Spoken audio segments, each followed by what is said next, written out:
Olá, meus amigos, tudo bem? Eu sou Paulo Portinho. Vamos falar hoje sobre um assunto delicado, né? Se a gente deve ou não fazer negócios com a China. É meio óbvio que a gente deve.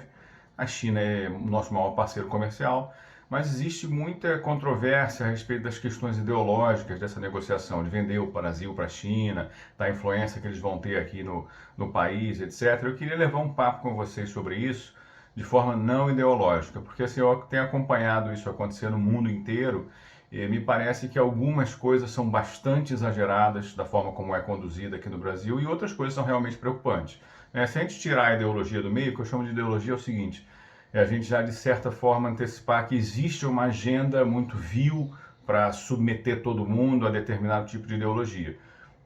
Ainda que possa acontecer isso, possa existir isso, se a gente tirar isso do caminho, a gente consegue entender o que está por trás desse movimento chinês mundial de financiamento de praticamente todas as obras de infraestrutura na África, no Oriente Médio, na Ásia e etc. Me acompanhe.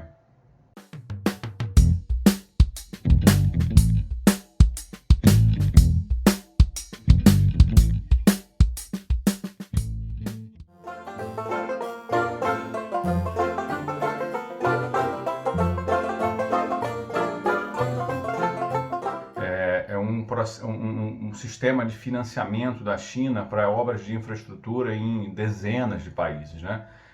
O objetivo dela, evidentemente, é para que a gente tenha infraestrutura melhor para escoar os próprios produtos da China, entendeu? Então, assim, ela tem um objetivo comercial nisso aí e ela tem também um objetivo político, né, que é de ter um pouco mais de influência nesses países. E isso tem criado problemas razoáveis naquela região, né? Assim, como a China, ela tem, quem me acompanha aqui sabe disso, a China, ela tem volumes de reserva internacionais inúteis para ela, quer dizer, ter 3 trilhões de dólares, por exemplo, que são fruto de uma negociação da China com o exterior, isso não tem utilidade, isso não é riqueza para o povo chinês. Na verdade, a reserva internacional, pensa na reserva brasileira, por exemplo. Esse dinheiro não é um dinheiro que está no cofrinho do governo para ele usar, isso é dólar. Assim, se o governo fosse usar, ele teria que transformar esse dólar em real.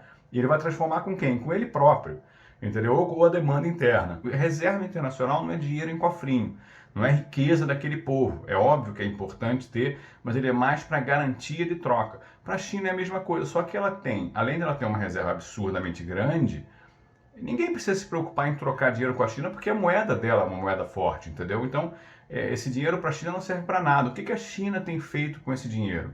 A China tem destinado, assim, a única maneira, uma maneira de você transformar esse dinheiro em riqueza nacional é você comprar ativos reais no exterior ou você emprestar para outros países que te pagam juros melhores do que o juro do título americano. Então você financia as obras do cara, o cara te paga juro com aquele financiamento, ou eventualmente, que é o mais comum de acontecer quando a China financia, por exemplo, Equador, Bolívia, Argentina, e até quando financiou a própria Petrobras aqui no Brasil, ainda que ela queira dinheiro, o mais importante para ela é fechar o contrato em bens, com garantia em bens reais. Então ela vai tomar, eventualmente, comida, petróleo, etc. Então é uma forma do povo chinês enriquecer com esse dinheiro que em tese não serve para nada. Então eles estão financiando obras no mundo inteiro, estão revolucionando a África, tiveram um papel extremamente relevante aqui na América do Sul, têm trazido dinheiro para investimentos no Brasil e etc. Né?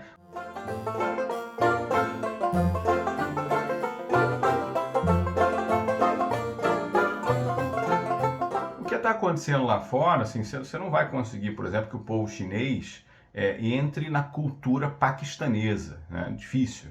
O Paquistão é uma potência nuclear, etc. Né? Mas a China já emprestou, a dívida que o Paquistão tem com a China é um percentual relevante do PIB do Paquistão. Quer dizer, então, de certa maneira, eles têm uma dependência um do outro, mas evidentemente a China não tem interesse de guerra ou de transformar o Paquistão num país laico, entendeu? Não faz sentido nenhum. Em compensação, em países menores, como Sri Lanka, por exemplo, eles fizeram um investimento em um porto importantíssimo para o país, que o porto custou, se não me engano, o PIB do país, um negócio gigantesco, eu não lembro exatamente os valores. Obviamente o país não conseguia pagar e a China pediu a garantia, que era o próprio porto, cuidar do próprio porto, por 99 anos. Eu não estou nem dizendo que a China quer comprar o Sri Lanka, não. Estou querendo dizer o seguinte, os caras eles querem coisas reais. Eles não têm o que, eles têm que pegar esses trilhões de dólares que têm e transformar em riqueza. E influência política, econômica, etc. Mas É difícil acreditar, por exemplo, que a China queira que a Índia se transforme num país sem religião, ou que o Paquistão se transforme num país sem religião, ou eventualmente que o Brasil abandone o cristianismo, né, etc. Assim, eu acho que o dinheiro chinês, que não é um dinheiro que respeita a lógica econômica, não é mal, não deveria ser mal olhado aqui no Brasil, né?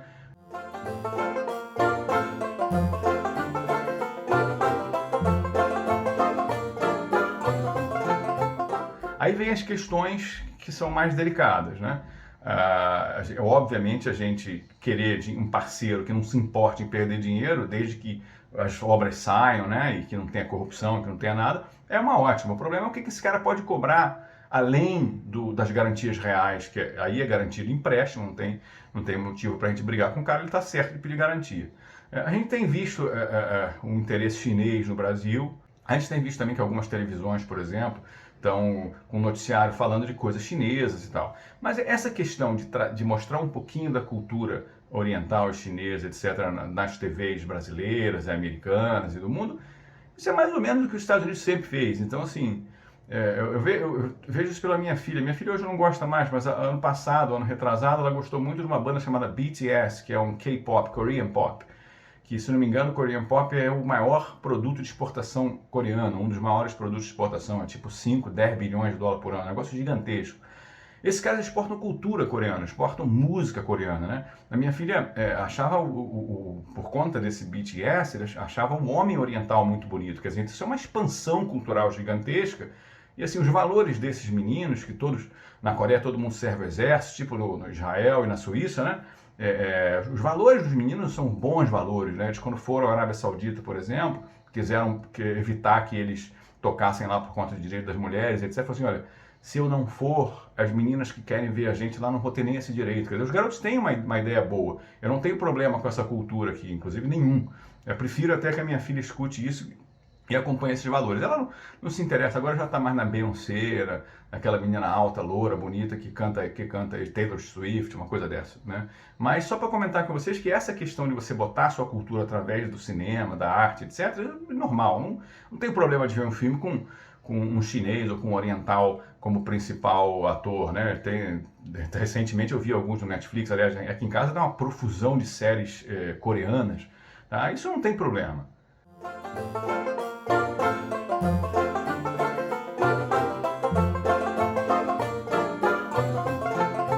O principal problema de todos, o maior, mais grave, é que a China tem um modelo terrível de controle social. Então, se a gente importar esse modelo, aí é gravíssimo. Se a China vier entender que a gente tem que criar como lá eles têm um sistema de crédito social para que cada um receba o que pode, para que a gente tire das pessoas, ainda mais agora com moeda totalmente digital que eles querem fazer, provavelmente o cara vai simplesmente tirar o seu dinheiro se você, assim, a sua multa vai ser direta, não vai ter nem discussão, né? Então, esse modelo, a China ela tem um capitalismo selvagem do ponto de vista da geração de riqueza, quer dizer, a China ela não se importou em destruir a propriedade privada material, né? A propriedade privada material está sagrada na China, o cara é bilionário e vai ter cada vez mais bilionário, vai produzir cada vez mais, vai vender cada vez mais, vai praticar dumping, um monte de coisa para vender e ficar rico, rico, rico, rico. Quer dizer, a questão material para o chinês tá nem aí. Eu sou comunista sem controlar a propriedade privada tangível, mensurável, etc.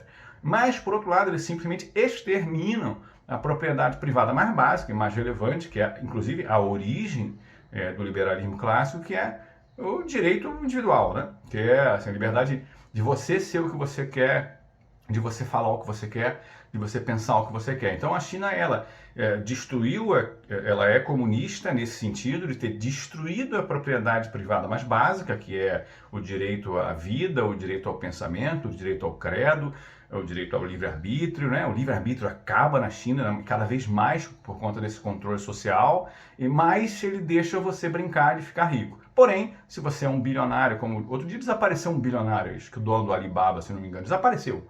15 dias, ninguém sabia de nada, tudo fechado, ninguém sabe de nada, quer dizer, a gente não consegue saber se o vírus saiu de Wuhan, não saiu de Wuhan, porque não existe a propriedade privada mais básica da China, que é o indivíduo ser dono dele mesmo, ter o livre-arbítrio. Porém, existe a propriedade privada tangível, essa aí eles não têm problema. Até porque Se você vai contra o regime, imediatamente você perde tudo.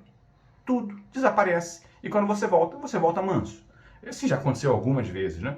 Então, o que a gente tem que evitar que aconteça no Brasil e no mundo, de uma certa forma, apesar de que eu acho que o Ocidente está passando por um momento delicado também de supressão de liberdades individuais, né? Eu me sinto hoje, com toda honestidade, falando com muito mais cautela para evitar cancelamentos e etc. Assim, talvez não seja exatamente a pessoa que eu seria se eu me sentisse livre para opinar, né? Para levantar hipóteses diferentes do que a mídia diz, etc.